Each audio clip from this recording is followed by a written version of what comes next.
वलक्ष्मी व्रत कथा के अनुसार मगध देश में कुंडी नामक एक नगर था, जहाँ चारुमती नाम की एक ब्राह्मणी रहती थी। वह अपने परिवार की देखभाल में लगी रहती थी और देवी लक्ष्मी की पूजा करती थी। एक रात देवी लक्ष्मी ने उसे सपने में दर्शन दिए और उसे वलक्ष्मी व्रत करने के लिए कहा, जिससे उसे मनोवांछित फल प्राप्त होगा।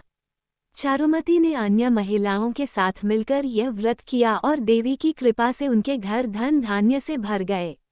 वलक्ष्मी व्रत कथा। पौराणिक कथा के अनुसार मगध देश में कुंडी नामक एक नगर था।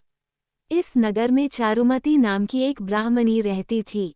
वह अपने सास, ससुर और पति की सेवा में तत्पर रहती थी और देवी लक्ष्मी की पूजा करती थी। एक रात देवी लक्ष्मी ने उसे सपने में दर्शन दिए और उसे श्रावण मास की पूर्णिमा से पहले आने वाले शुक्रवार को वलक्ष्मी व्रत करने के लिए कहा। देवी ने कहा कि इस व्रत को करने से उसे मनोवांछित फल प्राप्त होगा। चारुमती ने देवी की आज्ञानुसार अन्य महिलाओं के साथ मिलकर वलक्ष्मी व्रत किया। उसने विधि विधान से देवी की पूजा की और कलश की परिक्रमा की। परिक्रमा करते समय सभी महिलाओं के शरीर सोने के आभूषणों से सज गए और उनके घर धन धान्य से भर गए। ये देखकर सभी स्त्रियां चारुमती की प्रशंसा करने लगीं। चारुमती ने सभी को व्रत की विधि बताई। माना जाता है कि कालांतर में भगवान शिव ने माता पार्वती को ये कथा सुनाई थी। इस व्रत कथा को सुनने से माता लक्ष्मी की कृपा प्राप्त होती है। व्रत का महत्व। वलक्ष्मी व्रत, जिसे वलक्ष्मी पूजा भी कहा जाता है, विवाहित महिलाओं द्वारा मनाया जाने वाला एक महत्वपूर्ण हिंदू त्योहार है। ये त्योहार समृद्धि और सौभाग्य की देवी लक्ष्मी को समर्पित है। महिलाएं इस व्रत को अपने परिवार में सुख, शांति और समृद्धि के लिए करती हैं। व्रत के लाभ। समृद्धि। वलक्ष्मी व्रत करने से धन, धान्य और अन्य भौतिक सुखों की प्राप्ति होती है। सुख शांति। यह व्रत घर में सुख, शांति और सद्भाव बनाए रखने में मदद करता है। सौभाग्य। वलक्ष्मी व्रत करने से सौभाग्य और खुशहाली आती है। दीर्घायु। माना जाता है कि यह व्रत पति की लंबी आयु के लिए भी शुभ है। आर्थिक समस्या का समाधान। वलक्ष्मी व्रत कथा सुनने से आर्थिक समस्याओं से छुटकारा मिलता है। जागरण सेज। वरदान। वलक्ष्मी व्रत श्री लक्ष्मी से वरदान पाने के पर्व के रूप में मनाया जाता है। विवाहित स्त्रियां अपने पति की दीर्घायु, आरोग्य और परिवार के कल्याण की कामना के लिए यह व्रत रखती हैं। दंत कथा। पौराणिक कथा के अनुसार इस व्रत का महत्व भगवान शिव ने श्री पार्वती देवी को बताया था। जब श्री पार्वती देवी ने भगवान शिव से विवाहित स्त्रियों द्वारा परिवार के कल्याण के लिए किए जाने वाले व्रत के बारे में पूछा, तो उन्होंने इसका महत्व समझाया था। चारुमती। एक समय की बात है, एक स्वर्ण नगरी थी जो सभी प्रकार की संपत्तियों से परिपूर्ण थी। वहां चारुमती नाम की एक स्त्री रहती थी। हालांकि उसके परिवार के पास बहुत सारी संपत्ति थी, फिर भी वह सोचती रहती थी कि परिवार के कल्याण के लिए उसे कोई व्रत त्योहार रखना चाहिए। सपना। एक दिन चारुमती को नींद में एक स्वप्न आया। श्री महालक्ष्मी पूर्ण वैभव के साथ उसके स्वप्न में प्रकट हुई।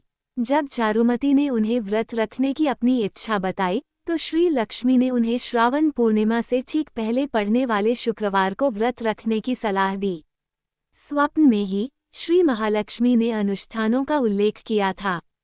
चारुमती ने स्वप्न में ही श्री लक्ष्मी की मानसिक पूजा की। व्रत।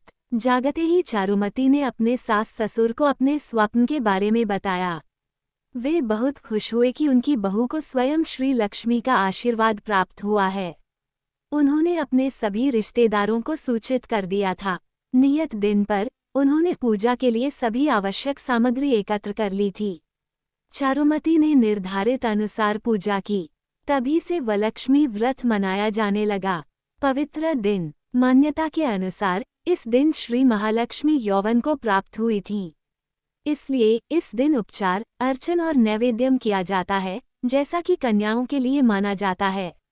रिवाज। व्रत के पालन के लिए विभिन्न अनुष्ठान किए जाते हैं।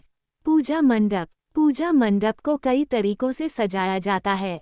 कुछ जगहों पर पूजा स्थल की दीवार पर श्री महालक्ष्मी का चित्र बनाया जाता है। कुछ जगहों पर फ्रेम लगे चित्रों का उपयोग किया जाता है। एक लकड़ी का तख्ता लिया जाता है और उसे साफ किया जाता है। उस पर चावल के आटे से शुभ रंगोली बनाई जाती है।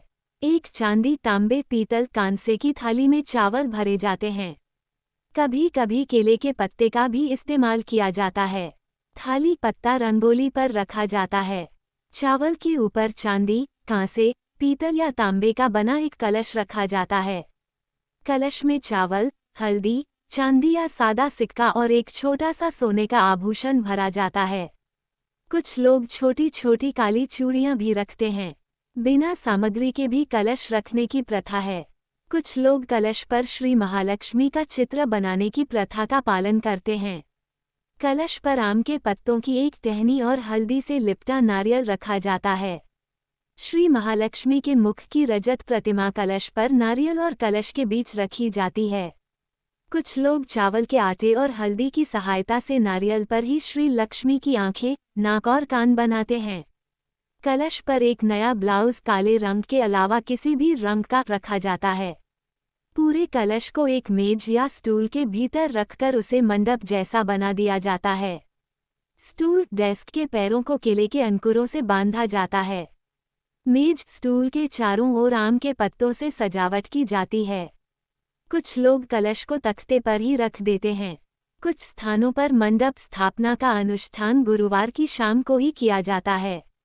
यदि ऐसा हो तो चावल और थुर दाल से बने पोंगल का नैवेद्य अर्पित किया जाता है। पूजा विधि। महिलाएं सुबह बहुत जल्दी उठ जाती हैं। स्नान और अन्य अनुष्ठानों के बाद वे पूजा के लिए फूल, हल्दी, चावल, कुमकुम, चंदन, हल्दी आदि इकट्ठा करती हैं। घर के प्रवेश द्वार पर लाल रंग की किनारी वाली शुभ रंगोली बनाई जाती है। वे कपास और हल्दी से यज्ञोपवीत बनाते हैं। वस्त्रम भी कपास और हल्दी से बनाया जाता है। दीपक और अगरबत्ती तैयार कर ली जाती है। पंचपात्र में जल रखा जाता है। अर्घ्य के लिए एक और कटोरा तैयार रखा जाता है। फल, पान के पत्ते, सिक्के, केले, सुपारी और नारियल तैयार रखे जाते हैं। महिलाओं की संख्या के अनुसार हल्दी से लिपटे सूती धागे तैयार किए जाते हैं। गिनती महिलाओं, लड़कियों की संख्या और एक के योग से होती है। प्रत्येक धागे में 8 गांठें लगाई जाती हैं। 9वीं गांठ एक फूल से लगाई जाती है। चूंकि वलक्ष्मी व्रत शुक्रवार को पड़ रहा है, इसलिए पूजा सुबह 10:30 बजे से पहले या दोपहर 12 बजे के बाद राहुकाल से पहले या बाद में शुरू कर देनी चाहिए। सबसे पहले दीपक और अगरबत्ती जलाएं। पूजा की विधि श्री सूक्त के अनुसार है। पूजा की शुरुआत भगवान श्री गणेश के आह्वान से होती है। एक सुपारी के पत्ते पर हल्दी का एक छोटा सा ढेर रखा जाता है और विधि विधान से श्री गणेश के रूप में उसकी पूजा की जाती है। गणेश पूजा संपन्न होने के बाद श्री वलक्ष्मी देवी की पूजा की जाती है। ध्यान के बाद श्री लक्ष्मी को पुष्प, चंदन, जल, कुमकुम और हल्दी का उपाचार अर्पित करके पूजा की जाती है। ये स्वागत पूजा है। फिर उनके व्यक्तित्व के विभिन्न अंगों, गुणों पर पुष्प अर्पित किए जाते हैं। इसे अंग पूजा कहते हैं। अंग पूजा के बाद श्री महालक्ष्मी के 108 नामों का जाप किया जाता है और अष्टोत्तर शतनाम पूजा की जाती है। इसके बाद वड़ा, पायसम, चावल के पकौड़े, टूटा हुआ नारियल आदि का नैवेद्य बनाया जाता है। फिर हल्दी के धागे को एक थाली में रखकर उसकी पूजा की जाती है। इसे थोरा ग्रंथि पूजा कहते हैं। पूजा के लिए श्री लक्ष्मी के नामों का जाप किया जाता है। इस थोरा पूजा के बाद परिवार की सबसे बड़ी महिला घर की छोटी महिलाओं की दाहिनी कलाई पर धागा बांधती है। सबसे बड़ी महिला के लिए उसका पति धागा बांधता है। धागा बांधते समय जिस व्यक्ति को धागा बांधा जाता है, उसकी दाहिनी हथेली पर आधा नारियल, सुपारी, मेवे और कुछ फूल रखने होते हैं। धागा बांधने की रस्म के बाद दाहिनी हथेली पर हल्दी चावल रखकर व्रत कथा सुनी और पढ़ी जाती है। फिर श्री वलक्ष्मी को कर्पूर आरती दी जाती है। श्री महालक्ष्मी से संबंधित श्लोक स्तोत्र का पाठ किया जाता है। परिवार के सभी सदस्यों को नैवेद्य वितरित किया जाता है। शाम को आस पड़ोस की लड़कियों और महिलाओं को आमंत्रित किया जाता है और उन्हें उपहार दिए जाते हैं। हल्दी और चूने के पानी से भरी थाली में कर्पूर की आरती निकाली जाती है। फिर उस मिश्रित पानी को घर के सामने बनाई गई रंगोली पर डाला जाता है। ऐसा कहा जाता है कि इस अनुष्ठान से बुरी बलाएं दूर होती हैं। पुनर्पूजा। पूजा का संक्षिप्त रूप कलश स्थापना से पहले किया जाता है। कुछ स्थानों पर पूजा उसी दिन की जाती है, जबकि अन्य स्थानों पर अगले दिन की जाती है। इसलिए श्री वरलक्ष्मी व्रत श्री महालक्ष्मी को हमें समृद्धि, स्वास्थ्य और कल्याण का आशीर्वाद देने के लिए आमंत्रित और आह्वान करने का त्योहार है। इसे श्री लक्ष्मी के आशीर्वाद के लिए उनका आभार व्यक्त करने के रूप में भी माना जाता है। परमेश्वर का प्रेम फैलाएं।